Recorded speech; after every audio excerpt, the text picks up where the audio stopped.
Gênesis 1.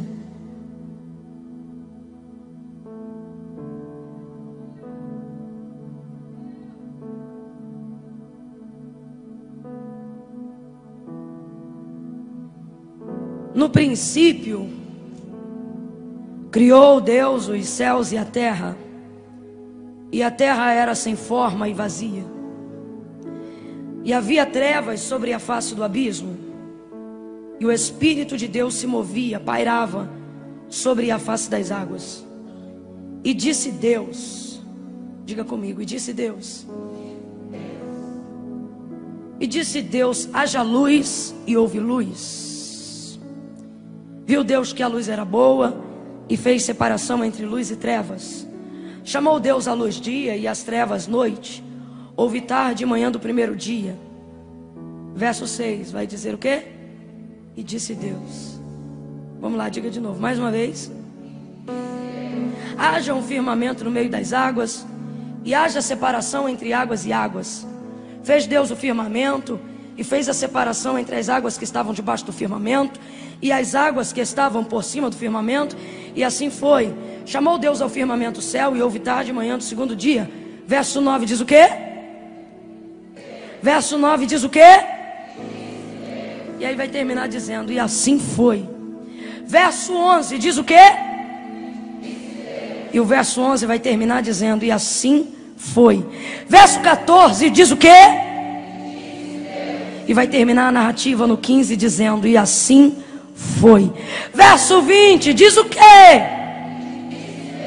Vai terminar a narrativa da criação no verso 20 e vai dizer que assim foi. Verso 24, o quê? Vambora, verso 24 diz o quê? Vai terminar a narrativa do verso 24 dizendo, e assim foi. E assim, verso 26, o quê? O quê? Agora presta atenção. Verso 30 vai fechar a narrativa dizendo, e assim foi. E assim foi. Então veja, diga amém por essa palavra. O livro do Gênesis traz a criação, né? Como tudo foi feito, como tudo foi criado. Deus chamou a existência. Como diz o autor da carta aos Hebreus, tudo que existe, tudo que há, não foi feito por prova aparente do que se vê, mas foram criados, existem, subsistem, coexistem por causa da palavra de Deus. Eita palavra poderosa. Vez ou outra a gente acredita que para a palavra de Deus se manifestar, ou para Deus revelar o seu poder, a gente precisa de fé. Não, isso é um equívoco. Você precisa de fé para que o poder de Deus seja canalizado para você. Mas você não pode achar que é a sua fé que dá a Deus poder de fazer. Deus não depende da sua fé para ter poder de fazer aquilo que Ele faz. A diferença é que quando você crê, você vincula o poder que Deus tem de fazer para fazer em você. Algumas pessoas se equivocam, acham que Deus deixa de revelar o seu poder porque elas não tiveram fé o suficiente para dar a Deus poder de fazer. Mas quando você olha o livro do Gênesis, você entende perfeitamente o que eu estou tentando te explicar. Por exemplo, ninguém precisou dizer amém para que Deus realizasse tudo aquilo que Ele realizou. Quando Ele disse, haja luz, quem foi que disse? Eu concordo. Quem foi que disse? Amém. Quem foi que disse? Está ligado a essa palavra? Não. Ninguém disse absolutamente nada. Não existia nada. O texto diz que o Espírito de Deus se movia sobre a face das águas. Tudo que existe, tudo que há foi criado pelo poder da palavra. Uma outra coisa interessante que o autor da carta aos Hebreus vai explicar acerca da palavra.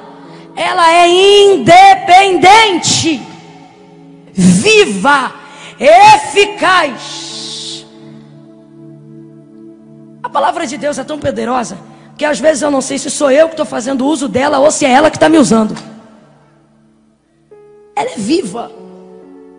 Como Lutero, por exemplo, foi alcançado pela palavra.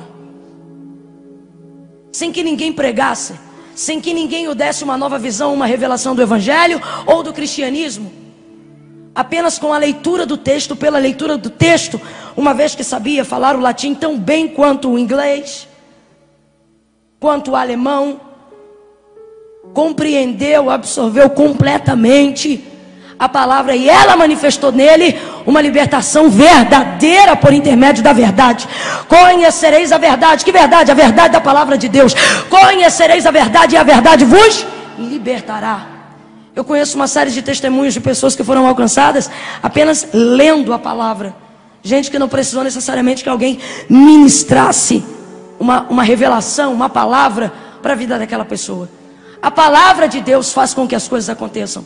Eu acredito no mover pela palavra, no avivamento pela palavra. Acredito em cura e manifestação de sinais pelo poder da palavra. O Salmo 119 é todo um salmo tributado para a glória de Deus na sua palavra. Como purificará o jovem o seu caminho, observando segundo a tua palavra.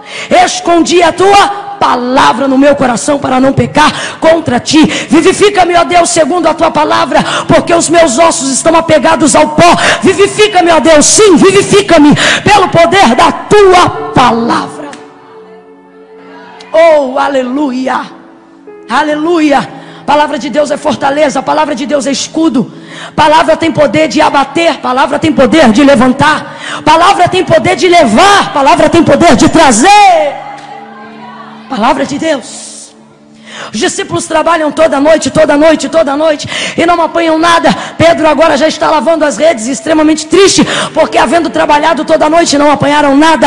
Aí chega Jesus caminhando pela margem da praia, olha para ele e diz: voltai ao mar alto e lançai as vossas redes para pescar. Pedro vai dizer: Senhor, nós trabalhamos toda noite, mas não pegamos nada, mas sobre a tua palavra lançaremos a rede.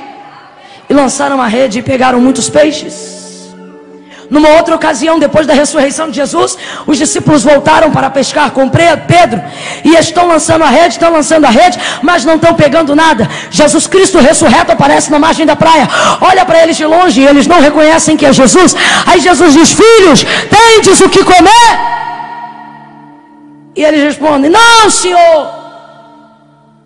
Mas estão achando que estão falando com um homem, um qualquer homem. E aí ele diz: lança a rede do lado direito do bar. Eles pegam a rede, já estão pescando mesmo. Ouve o conselho. Quando puxa, o barco quase vai a pique. Quando eles percebem que quase vai. Por que quase? Porque ninguém que faz algo pela palavra perde. Mãe Camila, o que você está dizendo? Quase naufragou, quase divorcia, quase rompe, quase morre. Se tem crente que pode contar a história de quase, é a gente. Porque a gente faz cada loucura pela fé, pela palavra, que alguém diz: rapaz, isso não é certo. Aí você diz: quase perdi o bebê, quase essa criança não nasceu, mas no final deu tudo certo. Por quê? Criei pela palavra, lancei pela palavra, vivi pela palavra, tomei posse da palavra. Quando eles puxaram a rede, que viram que estava pesada, João olhou para Pedro segurando a rede e disse: é ele. Pedro, é ele. Pedro solta a rede, cai dentro do mar, de tanto desespero, porque estava sem uma indumentária ideal, vamos dizer assim, por causa da palavra. O centurião chegou para Jesus e disse: olha, eu tenho conhecido, está muito doente. Basta uma palavra. Jesus diz assim: eu vou lá visitar o enfermo. Ele diz: não vai não, que eu não sou digno que você entre na minha casa. Sou um homem de autoridade e também sujeito a autoridades. Meu patrão diz: manda, eu faço. Ele diz: vai, eu vou. Ele diz: venho, eu venho. Eu tenho servos que quando eu digo faça, eles fazem. Quando eu digo vão, eles vão. Ele disse: sou sujeito à autoridade e também tenho autoridade. Eu conheço a autoridade. Rapaz. Aí ele diz assim: basta que mandes. O que ele está dizendo? Ele está dizendo: eu só preciso de uma palavra. Aí Jesus diz: então vai sobre essa palavra. Quando ele chega em casa, o menino está de pé. Aí ele pergunta, que hora foi que ele levantou? Aí diz assim, por volta das 3 da tarde. Ele disse, exatamente a hora que ele falava comigo. A palavra de Deus.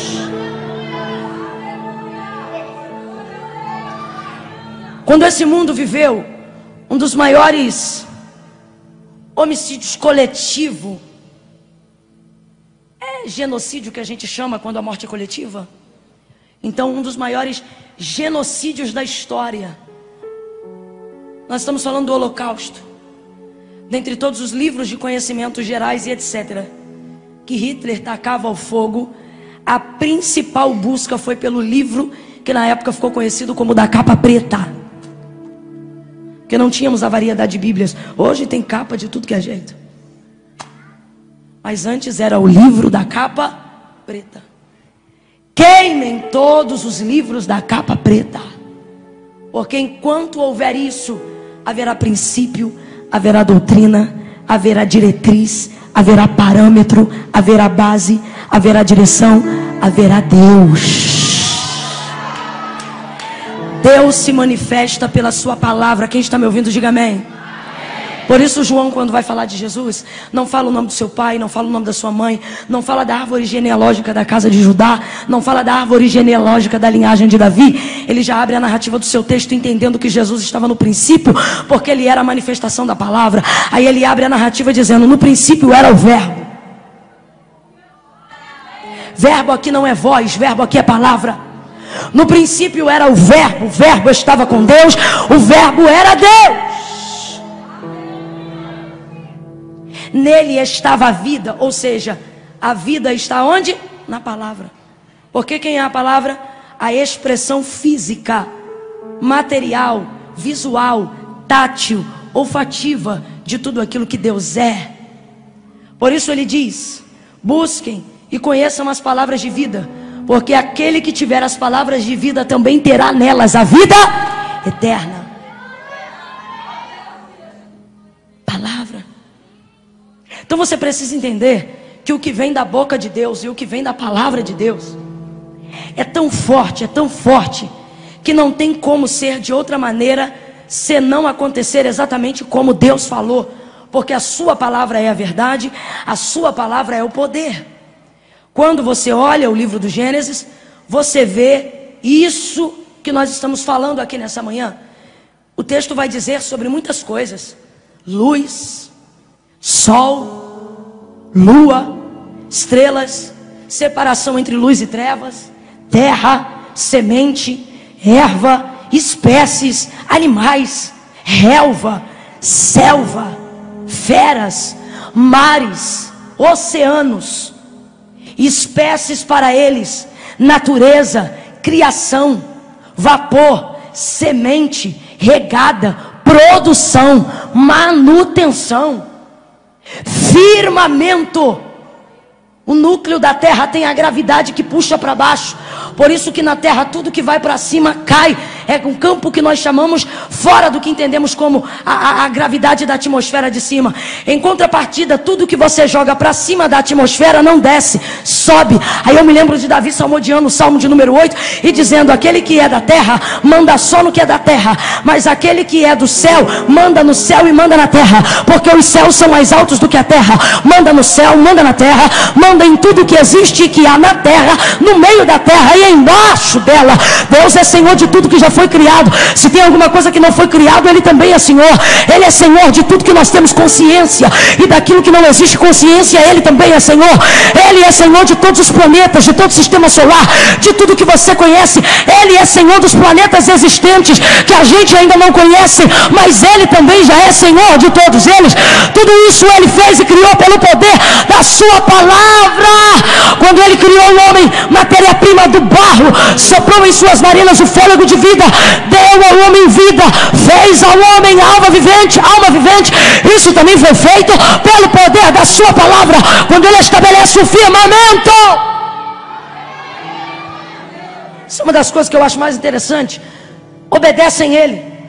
Lembra quando Jesus vai para a proa do barco e Ele diz assim: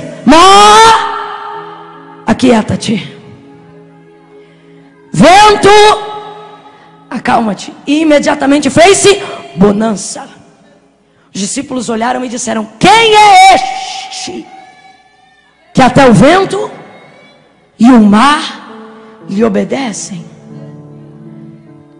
Quem é que sabe que todo rio corre para o mar? Diga amém. Então, se não sabe, aprende aí agora. Tem até um ditado popular: todo rio corre para o mar. Salomão assentou-se a aprender e a exercer a sabedoria. Uma obra muito fatigada, porque ele diz que quem aumenta em sabedoria aumenta em tristeza. Feliz é o bobo. Não sabe de nada, não entende nada, tudo tá bom. O sábio percebe tudo: olhar, jeito, andar. Automaticamente ele é afetado muito mais rapidamente por tudo que lhe cerca. E por isso Salomão disse que quem aumenta em sabedoria, quem aumenta em estultícia, também aumenta em tristeza. E ele vai deixar claro que, parando para observar toda a criação, viu que todo rio corre para o mar. Depois disso, a ciência vai nos apresentar de maneira muito mais clara e geográfica que todo rio corre para o mar. Aparece uma nascente. Essa nascente começa a fluir, fluir, fluir, fluir, fluir. E ela sai da terra. Ela vai começar a correr. Nada fica no seu caminho. E se alguma coisa ficar no seu caminho, ela corta caminho para chegar onde ela precisa chegar. É impressionante. Tudo isso vai desaguar no rio. E todo o rio vai desaguar para o mar. Como é que vai nascendo fluentes novas, nascentes novas? Todo o rio vai correndo para o mar. Pergunta para quem está do teu lado: por que o mar não transborda? Deus deu uma ordem ao limite das águas. Deus deu uma ordem para a manutenção da terra. Ele disse: cada erva vai dar semente segundo a sua espécie, cada espécie vai reproduzir segundo a sua espécie. O firmamento é uma implosão de ar que não pode ser vista, mas é real. O que é o firmamento? Como eu falei do campo gravitacional da terra, se você tem alguma coisa na terra, quando você toma um tombo, você sobe ou você cai no chão? Campo gravitacional. Tudo que está na terra puxa para baixo.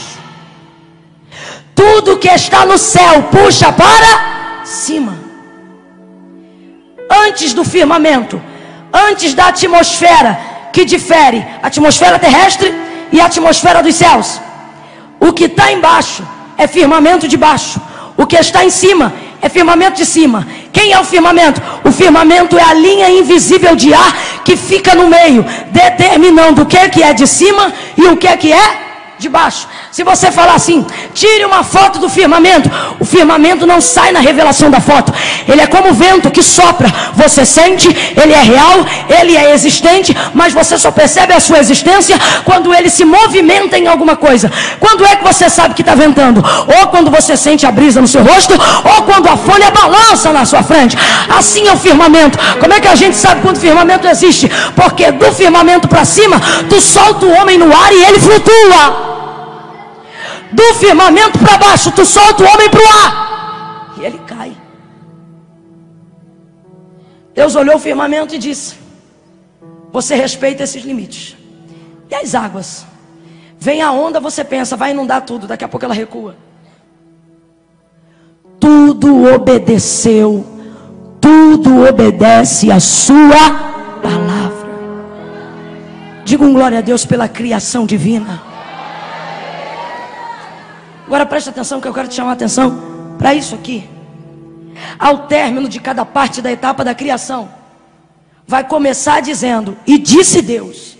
E vai terminar dizendo: e assim foi. Oh, vou fechar aqui, ó. É isso aqui que eu quero entregar. Cada parte, cada etapa da criação vai começar dizendo: e disse Deus. E vai terminar dizendo: e assim foi. E disse Deus, e assim foi. E disse Deus, e assim foi. E disse, foi. E assim foi. Por que que na tua vida você está achando que não vai acontecer? Foi Deus que disse? Então pega na mão da pessoa que está ao seu lado. Diga para ela assim, ó: vai ser como Deus disse. Aperta mais forte e diga: vai ser como Deus disse. Olha para ela ou para ele e diga: vai terminar quando Deus fizer. Quando Deus quiser. Diga: vai ser.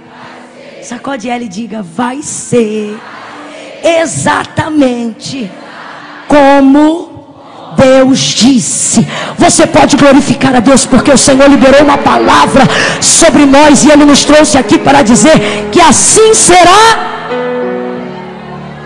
O profeta Isaías vai dizer: se o Senhor determinou, quem pois o invalidará? Se o Senhor determinou, quem pois o invalidará? Vai se cumprir exatamente como Deus disse. Jesus vai ser capturado e Pilatos diz assim: eu tenho poder para te libertar ou para te prender, eu tenho poder para te deixar sair ou para te matar. Ele diz assim: poder nenhum você teria se meu Pai do alto não tivesse te concedido. Ele diz: a minha vida ninguém toma, a minha vida eu dou. Pedro disse assim: Senhor, não te castigue, não vai para a crucificação não, não faça isso contigo mesmo. Jesus diz: para trás de mim, Satanás, tu que me serve de escândalo. Que escândalo deixaria eu de cumprir a vontade do meu Pai? Vai ser como Deus disse. Davi vai passar em fuga de Absalão, que quer tomar o seu reino. Passando ele fugido, um homem chamado Simei, que era da antiga casa de Saul, vai começar a apedrejar Davi. Apedreja, apedreja, apedreja, e começa a chamá-lo de cão morto, seu bandido, seu sem vergonha. Só que era o rei Davi, ele já era rei sobre todas as tribos de Israel. Só por causa da rebelião de Absalão, o camarada aproveitou para humilhar Davi. Davi tinha um dos seus valentes cujo nome era ai meu Deus, era Zeruia, dos filhos da casa de Zeruia. Aí ele tira a espada da bainha e diz: meu senhor, eu vou lá e vou arrancar a cabeça deste homem agora. Quem ele pensa que é para falar assim com o rei? Aí Davi diz: bota a tua espada na bainha, que tenho eu convosco, filhos de Zeruia. Se Deus disse amaldiçoa Davi, deixa ele amaldiçoar. Vai ser como Deus disse.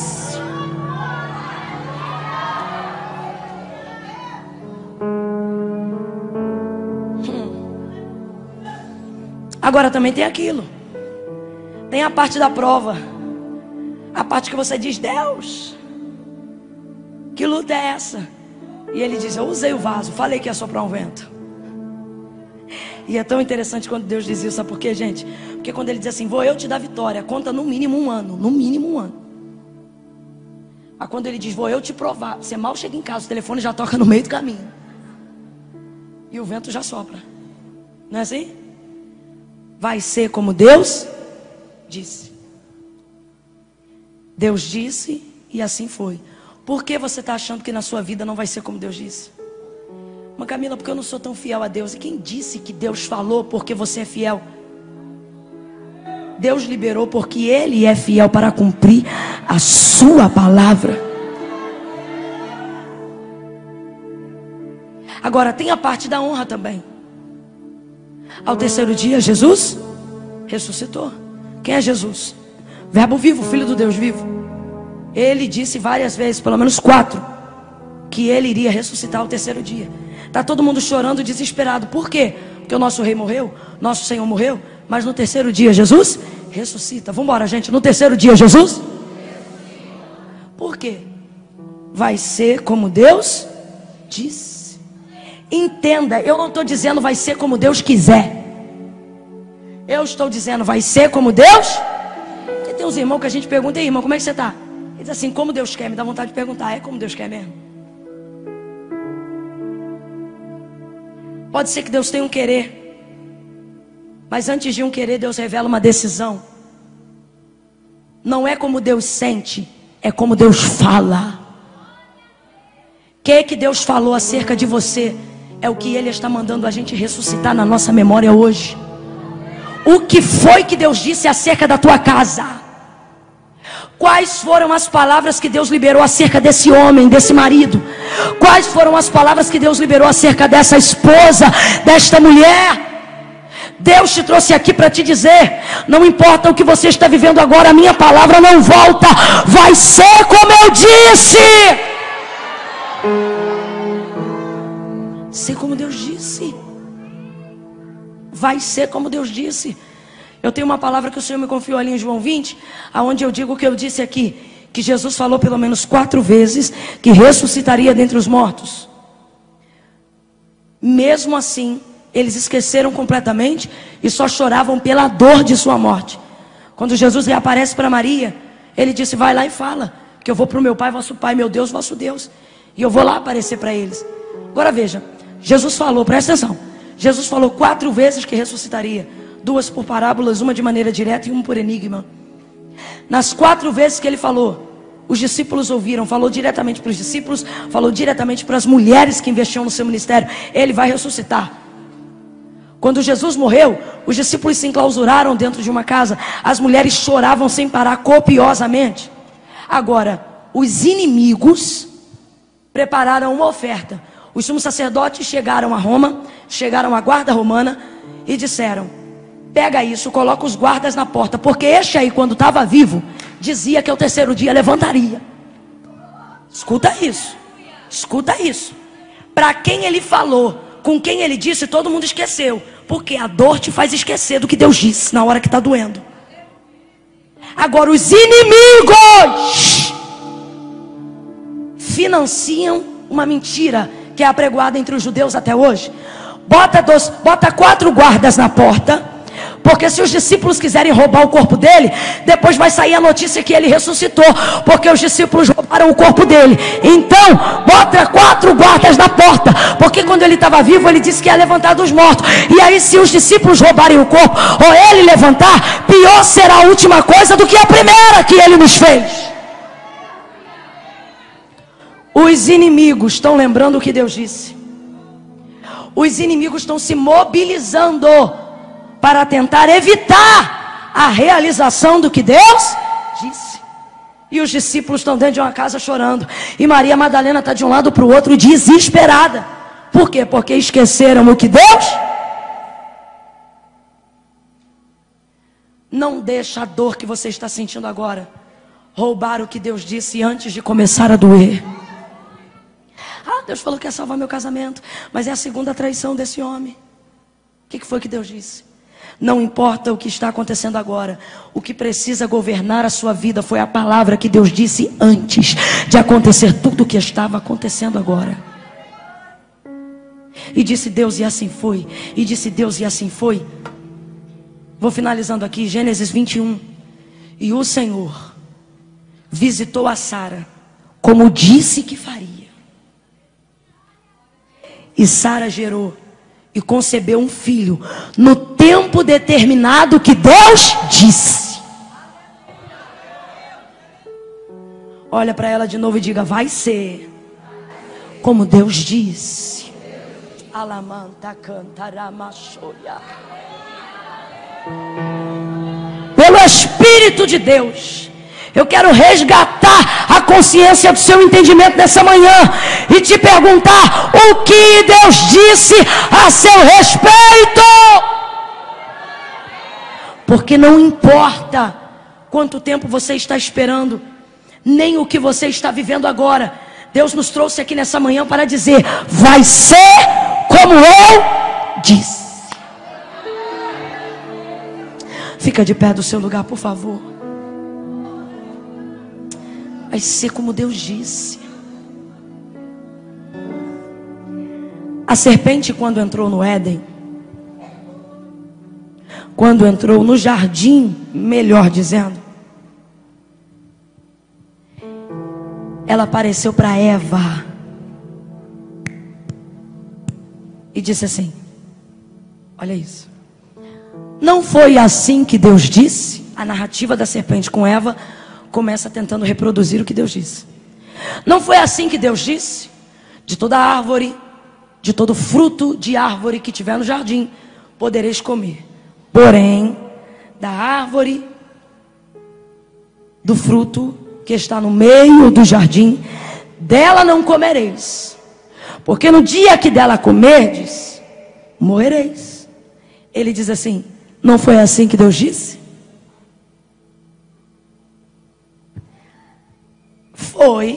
Foi assim que Deus disse. Aí ele diz assim: não é verdade. Por isso Apocalipse vai dizer: a antiga serpente que nunca se firmou na verdade. Não, ele não quer que vocês comam, porque no dia que vocês comerem, vocês serão iguais a Ele. E Ele não quer que vocês sejam iguais a Ele, sendo como Deus. Agora tu vê, Ele oferece o fruto, ela come e oferece para o seu marido. Poxa, ele acabou de reproduzir o que Deus disse. Até o diabo sabe o que Deus falou. Só que ela vai acreditar numa mentira. Por quê? Porque ela ainda não sabe o que é mentira, mas vai descobrir o que é mentira. Oi, irmã Camila, então tadinha. A Eva pecou porque não sabia o que é mentira.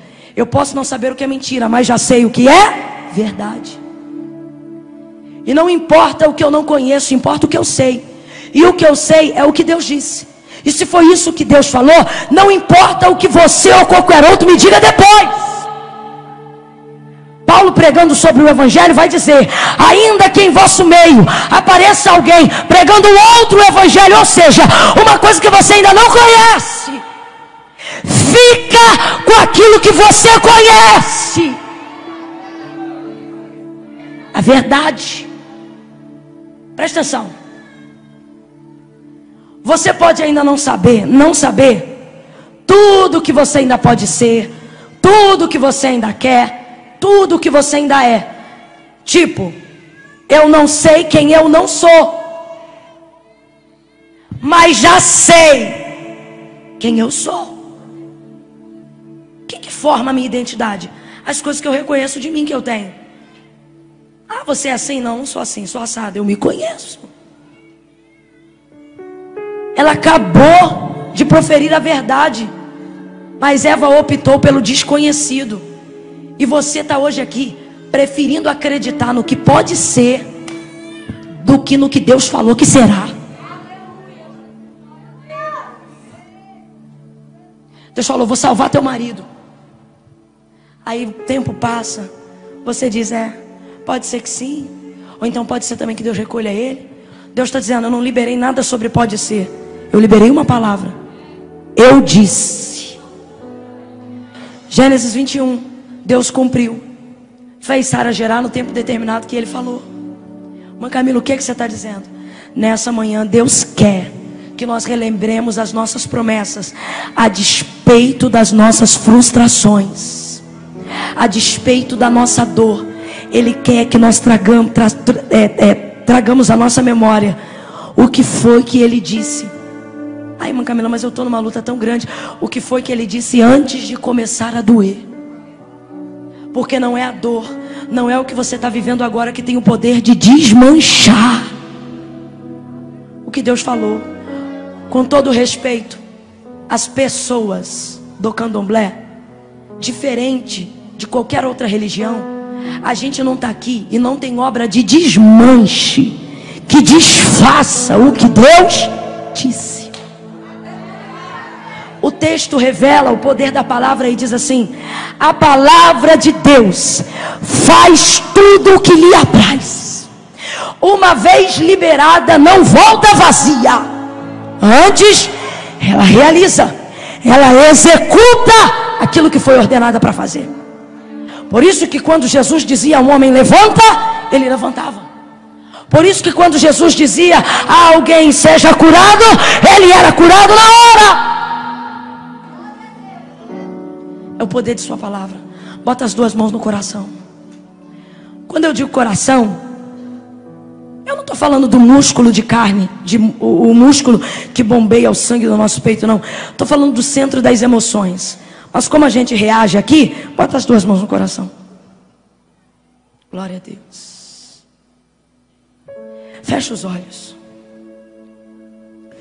Curva a sua cabeça. Ninguém andando agora, ninguém. Respeite esse momento. Esse lugar é santo. Eu vou esperar quem precisa andar sair imediatamente. Não quero ninguém andando agora, ninguém. Feche os olhos.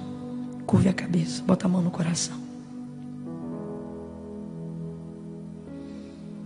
Respire bem fundo. Vamos lá, respira.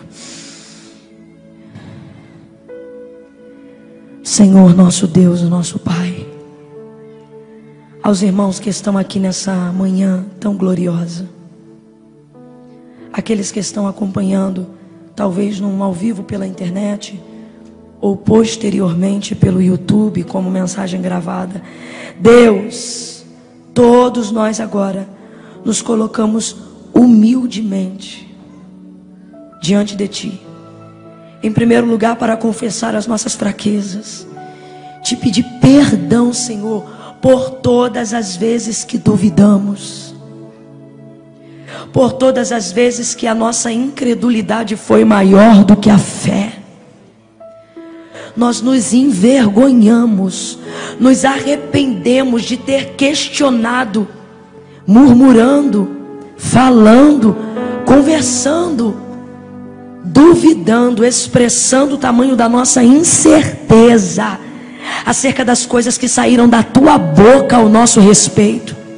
Quantas palavras liberadas através de uma ministração, quantas verdades ditas através de uma profecia, quanta testificação, quantos vasos, quantos profetas usados pelo Senhor, revelando segredos, anunciando o nosso futuro. Mais do que isso, quantos sinais o Senhor já nos deu de que Tu és capaz. Quantas vezes o Senhor nos mostrou que Tu és suficiente. Quantas vezes o Senhor agiu em circunstâncias desfavoráveis. Quantas vezes o bronze virou ouro, a prata diamante. Quantas vezes Tu abriu o céu para derramar maná. Quantas providências o Senhor já deu. Quantos caminhos o Senhor já abriu em lugares que não esperávamos. Quantas portas já atravessamos. Quantas coisas já vivemos, Senhor, por causa da manifestação da Tua palavra. E agora, acerca destas grandes promessas, destes sonhos, nos vemos incapazes de projetar a realização deles em Ti. Nos perdoa, Senhor. Nós nos arrependemos, Senhor. Nós Te pedimos perdão. Envergonha a nossa incredulidade nessa manhã. E não importa o quanto esteja doendo agora, um vale que talvez estejamos atravessando, uma afronta que alguém aqui está vivendo, uma injustiça que alguém aqui está passando, uma enfermidade, um vale de dor, ou até o luto de alguém. Deus, isso não tem o poder de desmanchar o que o Senhor disse. Como Tu fizestes a Marta na aldeia de Betânia, cujo morto já estava lá há 4 dias, mas Tu disseste depois de 4 dias: Lázaro, vem para fora. E o morto levantou. Nada pode impedir o som da Tua voz. Nada pode impedir a manifestação, a realidade da Tua palavra, o Teu poder. Pela Tua palavra, estamos arrependidos, nos sentimos e colocamos diante de Ti a nossa vergonha, por termos duvidado, por vezes, ainda que não falamos com a boca, produzimos no nosso coração e na nossa mente pensamentos que não Te glorificam. Abrimos mão da promessa. Quantas vezes dizendo: ah, Senhor, se Tu não fizer, não tem problema não. Porventura, como se Tu fosse fraco, ou como se o Senhor não fosse aguentar cumprir o que disse. Perdão, Senhor. Quantas vezes criticamos o Teu povo que era de dura cerviz, mas quantas vezes fazemos a mesma coisa. Vemos água sair da rocha, vemos maná cair no deserto, e quando estamos diante do mar, dizemos: Deus, Tu nos trouxe aqui para morrer? Perdão, Senhor. Tem misericórdia, Jesus. Renova a nossa fé. Deus, nesse dia de encerramento de CIB, de que vale todo mover, se não houver em nós a certeza de que Tu és fiel para cumprir tudo o que foi falado. Não queremos viver, Senhor, uma reserva de uma semana. Queremos sair daqui nessa manhã com a certeza de que o Senhor não vai alterar uma vírgula, de que o Senhor não vai diminuir a expectativa nem a porção do que Tu disse que nos entregaria. Por isso eu te clamo agora com a Tua igreja: aumenta a nossa fé. Suplique comigo agora diante de Deus, igreja. Peça ao Senhor: Senhor, aumenta a minha fé, Senhor. Senhor, aumenta a minha fé. Aumenta a minha fé. Senhor, Tu disseste que se a nossa fé for do tamanho de um grão de mostarda, nós diremos ao monte: sai daqui e vai para lá, e ele obedecerá. E se então não estamos vendo este mover, é porque não é nem do tamanho de um grão de mostarda. Então por isso nós te pedimos hoje: Senhor, nos permita ter pelo menos um grão de mostarda. Abate todo eu. Tu disseste para não conformar com esse mundo. Espírito Santo,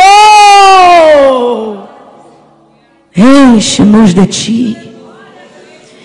Esvazia-nos das ciências exatas, para que possamos abrir espaço para uma fé que não tem lógica. A fé como de uma criança que não precisa ter para desejar, mas que deseja e acredita, mesmo sem que os pais tenham dinheiro para comprar o que ela quer. É assim que nós queremos crer, acima de tudo, para a glória do Teu nome. Em nome de Jesus. Diga amém. Eu vou dizer assim, ó: vai ser. E você vai dizer: como Deus disse. Nem 1 milímetro a menos, nem 1 centímetro a mais. Vai ser como Deus disse. Mas Camila, mas meu filho está desviado. Irmão, o que foi que Deus disse sobre ele? Vai ser. Vai ser como Deus disse. Mas eu não aguento mais esse casamento. Mas o que foi que Deus disse? Deus não falou que ia resgatar? Vai ser como Deus disse. Não importa o que a serpente no meio do caminho esteja tentando te dissuadir. Deus te trouxe aqui para te dizer: não diminua tuas expectativas acerca do que eu disse que ia fazer. Não diminua teus sonhos, não diminua teus projetos. Deus vai elevar a tua fé. Deus não vai diminuir teus projetos, Deus vai elevar a tua fé. Vamos lá, nós vamos dar um brado, tá bom? Eu vou dizer: vai ser. Você vai levantar a mão e vai dizer: como Deus disse. 1, 2, 3, vai ser. Vai ser. Vai ser. E assim foi. Aplauda o Senhor acima da sua cabeça. Dê a melhor salva de palmas que você puder. O teu testemunho não termina dizendo acabou. O teu testemunho termina dizendo: foi como Deus falou que ia ser. Deus te abençoe.